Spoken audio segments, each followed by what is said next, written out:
Hello and welcome back to the Baggies Podcast YouTube channel, where of course we're giving you all the latest news, views and opinions on all things Albion. We are back again today with another video. Apologies for a bit of a break in our content. Been a pretty busy time for me recently, so just managing to get back, catch up. Obviously still been watching Albion as always and still been commenting on them via Twitter and stuff, but yeah, in terms of videos it's been few and far between, and I appreciate that, so apologies for that. But we're back today to discuss a defeat.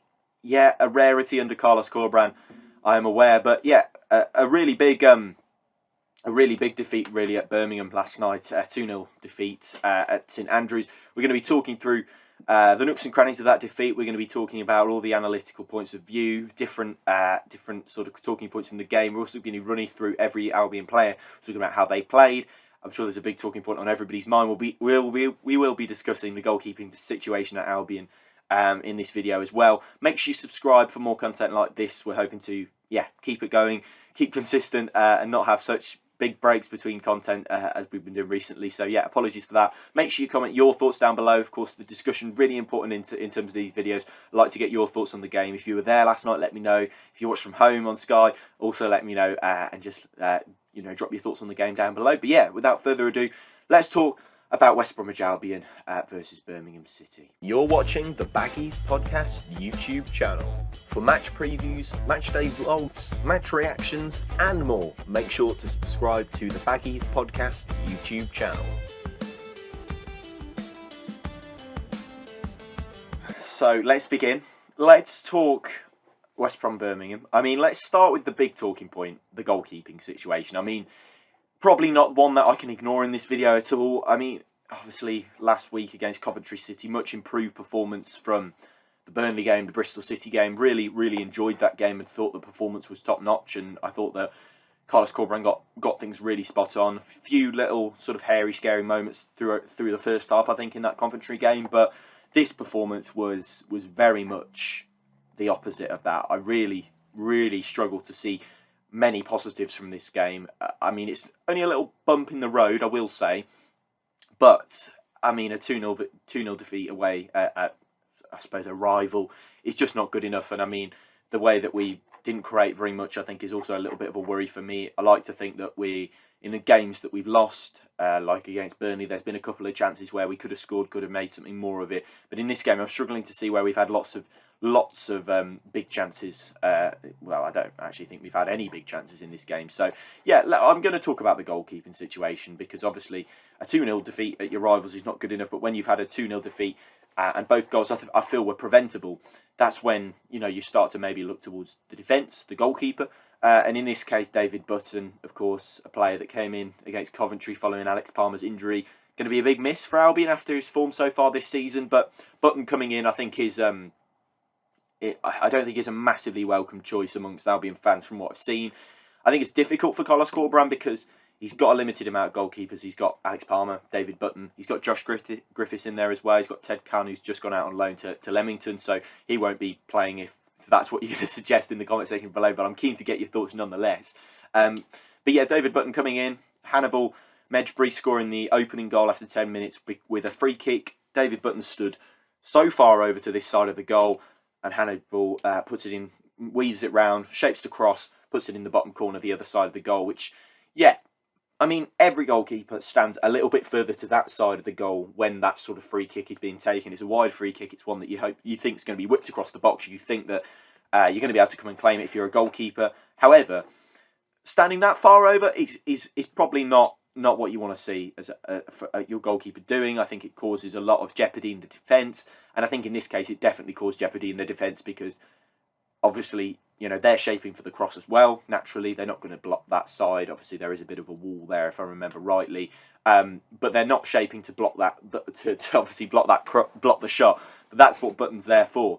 He's got to hope that his defence can deal with that stuff in the middle and he can deal with his near post, and that's something that he failed to do. So I think, in my opinion, Button, I think it's more a confidence thing. I don't think Button's a bad goalkeeper. I think he's shown some good displays in an Albion shirt. I think ultimately Confidence I think seems a big issue for him. He seems, obviously, the Coventry, really heartwarming to see everybody clapping, the players going over to him at full time. I think that was a really nice touch. But I think confidence-wise, he's on the floor by the looks of things. I don't think he can feel perhaps the confidence from the Albion supporters, the confidence probably in the rest of his team, that he may concede from most situations. He could concede from any situation, really. Another disappointing showing from him. The second goal, Christian Bielik's header, he was caught in absolute no man's land for it. So I think you have to try Griffiths in the goalkeeping position over the next couple of games. I don't think you can have Button in there. I think confidence-wise, I don't think he looks in shape at all. Goalkeeping-wise, I think he did make a little bit of a shaky save from Chong as well. I thought that was good to block it out as near post, but not convincing by any means. And I think that's kind of what I'd call it, an unconvincing performance again. And I think the Coventry game didn't really have much to do. Had a couple of saves to make, mainly a free kick from Gustavo Hammer. But I think Button, I'm not pleased with this performance. And I think Josh Griffiths, I'd like to see him given a try. People, say he's a youngster, but he's actually playing 99 games. He's only played 4 games less than Alex Palmer in his career. Alex Palmer's 26. I mean, Griffiths is, I think he's 21 or something like that. So why not give Griffiths a go? Why not give him a try? I think that it would do him the world of good to give him a bit of championship experience. I'd like to see him in the side, and I think with Palmer's injury, I think it's the natural sort of way to get things going, natural bit of progression. So, I'd like to see Griffiths in the side for the next game. I think that Button's, obviously, as I touched on his confidence there, I think it's quite low, and I think I'd like to see Griffiths moving forward and see how he does. I mean, it's going to be difficult because if he puts in dodgy displays, Griffiths, not only is he one of Albion's most valued assets in terms of potential, but also, you don't want to wreck his confidence as a young lad. I mean, you don't want to sort of write him off too early, and you don't want to see his confidence wrecked if he doesn't do so well. But still, I think it's best to give somebody else to go, because at the moment the ball looks like it's going to go in most times that it ends up near the goal, which is a shame. And not a slight on Button. I think I've seen some good performances from him in an Albion shirt. He's made some good saves, but ultimately this season playing under Bruce, not good enough, and then in this game as well. Cost the game. I mean, second, let's talk about the performance for a second. Second, to a lot of the balls for on the pitch. Credit Birmingham. I think they always seem to treat it as a derby. Albion less so. I think Blue seemed far better all over the pitch, in my opinion. And I mean, you'd have come away with a draw with maybe a Palmer in goal tonight, but still not good enough. Still, the performance was below par. Attacking wise, very disjointed. There wasn't really any patterns, identity in the final third, which I think is quite a concern for me, because I've seen a lot of that recently in Carlos Corberán's Albion, even against Burnley. So even saw a bit of it against Bristol City, particularly in the Coventry game, especially the first half. I thought that we created so many chances, and we looked like scoring almost every time we went forward, and we were unlucky not to do so. So to see us go from all of these attacking patterns to virtually no attacking patterns is a little bit concerning, which is why I'm scratching my head a bit as to how that's happened. I know Birmingham, John Eustace, very good coach, has done well against a lot of good possession sides. I think they did well against Burnley earlier in the season. So that's interesting. I think they did quite well when they played those. But ultimately, I think I'm disappointed really with the way that the attacking side of things went in this game more than the defensive side. I think the defence did their job. If I have to be honest, I think the goalkeeper, obviously behind them, has caused problems by making those couple of mistakes. Don't really want to dwell on that, because Button is to play the next game. We don't want to be bashing him even more, But I don't think he should be playing the next game. But I think Birmingham, in the game, I think the attacking performance was the most worrying thing for me. How there was quite disjointed performance. Let's run through the starting 11. Of course, I think that's probably the best thing to do, and we can talk about maybe some potential changes moving into the next game against Blackburn. So Button in goal, we touched on that. Not a good night for him. Connor Townsend brought off Adam Reach after 70 minutes. I think not a good night for him really. He tried to come inside a little bit, and he kind of got a bit outnumbered, I think, in that sort of role. We'll go to Peters, O'Shea. O'Shea I thought was quite good. Same with Peters. I don't think the defence, as I said, did much wrong.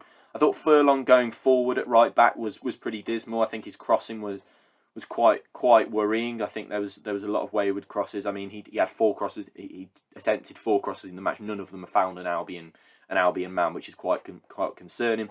Malumbi and Yokuşlu, I do this as a bit of a duo. It's very rare you'll see that pairing out-battled, outran. And in this game, I think they were. And it was against a midfield 2, which is quite worrying. I think when there's a midfield 3 against them, sometimes they can maybe get a little bit overran. But it was a midfield 2 of Mejbri and Christian Bielik. So, yeah, that was a bit of a concern for me as well, that those two sort of failed to get a grip on the game. Obviously, the 3 behind the strikers, Mark Brighton, not his finest hour. As I said, the attacking-wise was where my problems lie. Dean Garner as well, left wing, not a good performance from him as well.